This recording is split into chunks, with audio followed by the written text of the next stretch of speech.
strong one has served you well. It got you through hard times, it earned you respect, it made you the person everyone else could count on. But it came with a cost. One your body has been paying for years. And every time you swallowed your anger to keep the peace, your jaw clenched a little tighter. Every time you pushed through exhaustion to meet a deadline, your adrenals flooded with cortisol. Every time you said, "I'm fine," when you weren't, your nervous system registered, "I'm not safe to be myself here." And over time, these moments added up. Your fascia tightened, your hormones went out of whack, your muscles held on, your immune system got confused, and now your body feels stuck in an inflammatory pattern it can't break free from. Not because you're broken, but because your body is still protecting you from a threat that no longer exists. I'm Nancy Ma, physical therapist and autoimmune freedom coach, and I've worked with hundreds of women whose bodies were stuck in this exact pattern. I'm going to show you how being the strong one keeps your nervous system in survival mode and what it actually takes to finally let go. So let's start with how the strong one role forms and the physical cost it creates. The role didn't just appear out of nowhere. It formed gradually, often in childhood. Maybe you were the oldest sibling who had to grow up too fast and had so many responsibilities, like me. Maybe your parents were overwhelmed and you learned early that being the easy one kept the peace. Or maybe you discovered that being capable, reliable, and a high performer is what earned attention and love. And here's the important part. It worked. Being strong protected you. It kept you safe. It kept your ego strong. So your nervous system learned a very specific rule. I'm safe when I'm strong and people look up to me and people rely on me. I'm safe when I'm the one that fixes and handles everything. But that kind of safety isn't real safety. It's what I call fake safety. It feels familiar and comfortable, even though it's exhausting. So your body never actually relaxes. What helped you survive as a child or in your younger years now keeps your body in constant vigilance as an adult. And here's what most people don't understand. Your body doesn't experience being strong as strength. It experiences it as a threat because that means you have to do more all the time. There's always responsibilities for you to take care of. And every time you override your own needs to take care of someone else's, your nervous system registers danger. Every time you say yes when you mean no, your body tightens. Every time you push through exhaustion, your adrenals release cortisol and adrenaline, which are the same hormones released when you're running from a bear, because your body can't tell the difference between a real threat and the chronic stress of being the one who holds everything together. So it stays in survival mode, or what we now call fight or flight. Your shoulders stay lifted, bracing, your jaw stays clenched, holding back words you never learned it was safe to say. So your digestion slows and your immune system starts scanning for danger everywhere. When this goes on for year after year after year, your immune system can start seeing everything as a threat, including your own tissues. If someone asks you for help, that's a threat. If you find someone to help, that's a threat.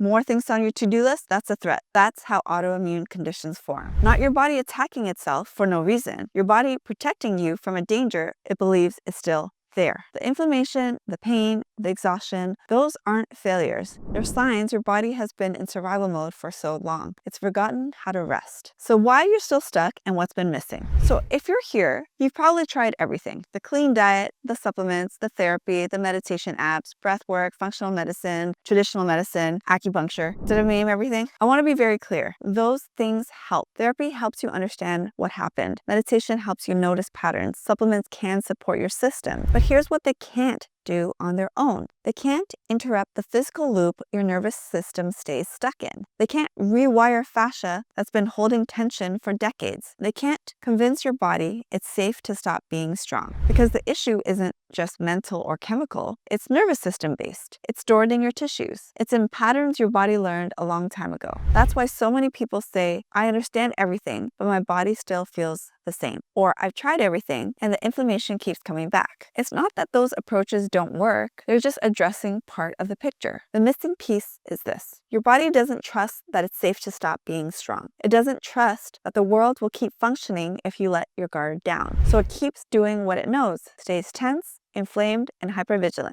And there's another layer to this. When you've been the strong one for so long, you stop living your life and you start managing it. You're just going through the motions and you're waiting for this day that will come that everything will be fine. Except that day just doesn't come. So you stop asking what you want. You start tracking what needs to be done instead. You start living through your to-do list and you stop listening to your body. You push through its signals and over time, you lose touch with yourself. You don't know who you are. You don't know what brings you joy. You don't know what your own goals are because you've been focused on what's necessary. You don't know how to rest because rest feels like failure, and that's the one thing that you're terrified of. Your life might look fine from the outside, but inside, you feel lost, absent, numb, disconnected. And that's not to shame you or judge you. I just know it because I've been there and I've seen it so many times in strong women. That's what happens when your nervous system has been in survival mode for too long to access joy. Because joy requires safety, and your body hasn't felt safe in probably a long time. So let's just pause for a minute here.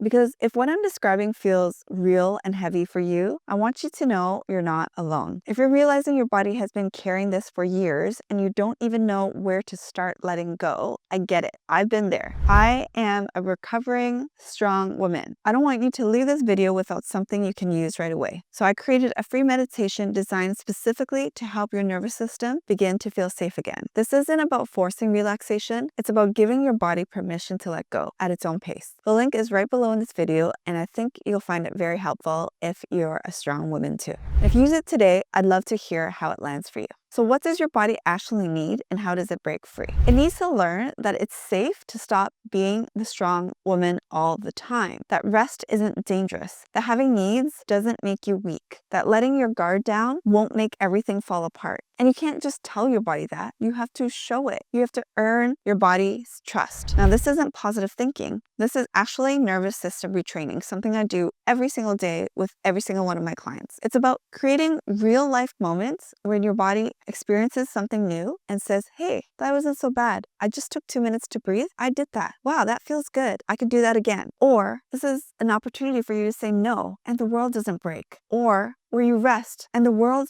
keeps functioning. Wow, how about that, right? This is where you allow someone else to do something imperfectly and you're still okay. Each of these moments sends new information to your nervous system. I can let go and still be safe. I figured things out before, I can do it again. I can have needs and still be loved. And slowly, your body starts to believe it. But it does take practice. And with practice, your shoulders will be less tense, your jaw will soften, your breath will deepen, and your inflammation calms down as a result. Not because you forced it or pushed through your needs, because your body finally got the message. The threat is over. So how do you start? First, stop using capability as the deciding factor. Just because you can handle something doesn't mean you should. And instead of asking, can I do this? Ask, do I want to be the one holding this? Notice what your body does. Contract or expand. That's your answer. If it feels good to you to be able to do it, if it feels good in your heart and it feels aligned, then sure, go ahead. But if your body is sending you a clear signal that it doesn't want to do that, if your heart pounds a little bit, if your chest tightens, if your jaw slams tight, or if your jaw tenses up, these are clear indicators that your body is sending you a strong signal of no. Listen to your body more and introduce these micro choices based on preference, not efficiency. So what do you actually want to eat? What pace feels good today? What tasks would you like to do? How much can you offer help today? How much can you receive help today? These sound small, but for a survival-based nervous system, they're revolutionary. Third, let something be handled imperfectly, not as a lesson,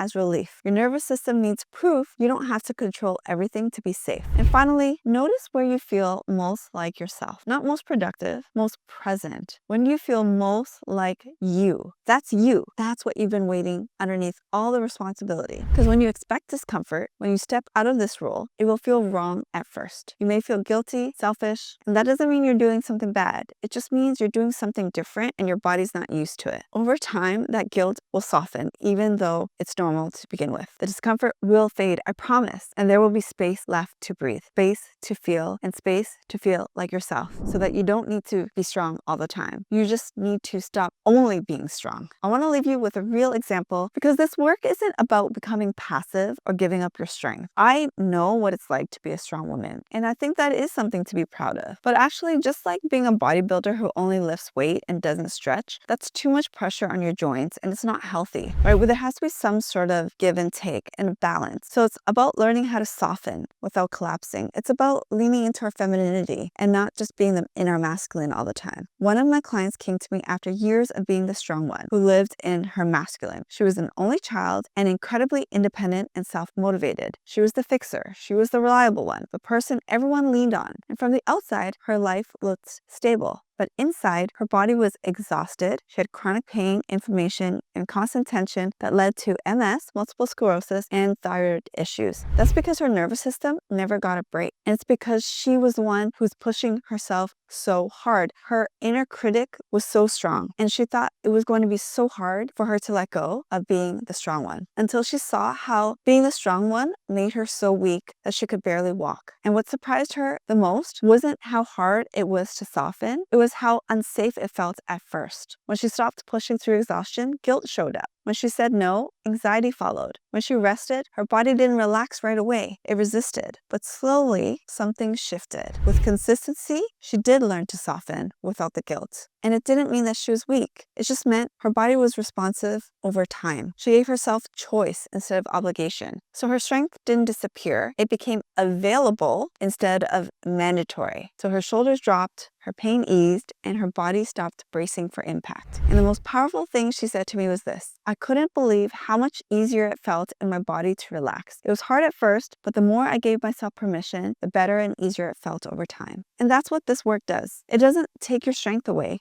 It gives your strength back to you without the cost or the burnout. So if you're ready to experience that kind of strength, the kind that doesn't require tension or self-abandonment, I'd love to support you. I invite you to book a free energy activation call with our team using the link in the description. On this call, we'll look at what your body has been holding on to, what's keeping your nervous system stuck, and what it needs to finally soften without losing who you are. You don't need to stop being strong. You just need a body that knows when it's safe to rest. I hope you found this video very helpful. Until the next time, please like, subscribe, leave me a comment. I'm so grateful for you, and I'll see you in the next video.